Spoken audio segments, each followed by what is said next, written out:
ನಮಸ್ಕಾರ. ನಾನು ನಾಗರಾಜ್ ಸಿದ್ದರ್ಶೆಟ್ ಅಂತ ಕುಮಟಾದಿಂದ ಮಾತಾಡ್ತಿರೋದು. ನಾನು ಲೋಕಸಭಾ ಚುನಾವಣಾ ಅಭ್ಯರ್ಥಿಯಾಗಿದ್ದೀನಿ ಮತ್ತು ವಿಧಾನಸಭಾ ಕ್ಷೇತ್ರದ ಅಭ್ಯರ್ಥಿಯಾಗಿದ್ದೀನಿ, ಉತ್ತರ ಕನ್ನಡದ್ದು ಮತ್ತು ಕುಮಟಾ ಕ್ಷೇತ್ರದ್ದು. ವಿಷಯ ಏನಂದರೆ, ಈಗಾಗಲೇ ಹೆಣ್ಣು ಮಕ್ಕಳಿಗೆ ಒಂದು ತಲೆನೋವು ಅಂತ ಇರುತ್ತೆ. ಹೆಣ್ಣು ಮಕ್ಕಳಿಗಾಗಿರ್ಬೋದು, ಗಂಡು ಮಕ್ಕಳಿಗಾಗಿರ್ಬೋದು. ಅದು ತಲೆನೋವನ್ನು ನಿವಾರಣೆ ಮಾಡುವಂಥ ಒಂದು ರಾಮಬಾಣವನ್ನು ನಾನು ನಿಮಗೆ ಹೇಳ್ತಾ ಇದ್ದೀನಿ.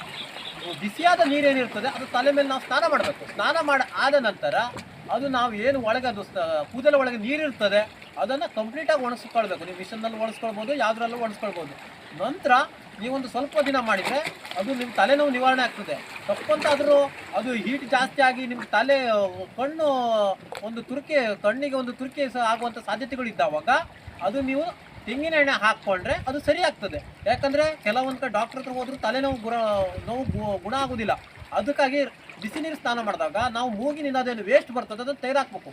ಅದರಿಂದನೇ ನಮಗೆ ತಲೆನೋವು ಆಗುವಂಥ ಸಾಧ್ಯತೆಗಳಿರ್ತದೆ. ಅದರಿಂದ ಬಿಸಿ ನೀರನ್ನು ಸ್ನಾನ ಆದ ನಂತರ ಆಗಂದಾಗ ಒರೆಸ್ಕೊಳ್ಬೇಕು. ಯಾಕಂದರೆ ಲೇಟ್ ಮಾಡಿದ್ರೆ ಅದೇ ನೀರು ಒಳಗೋಗ್ತದೆ. ಒಳಗೋಗಿ ಮತ್ತು ನಿಮಗೆ ನೋವು ಸ್ಟಾರ್ಟ್ ಆಗುವಂಥ ಸಾಧ್ಯತೆಗಳಿರ್ತದೆ ಅಂತ ಹೇಳೋಕ್ಕೆ ಇಷ್ಟಪಡ್ತೀನಿ.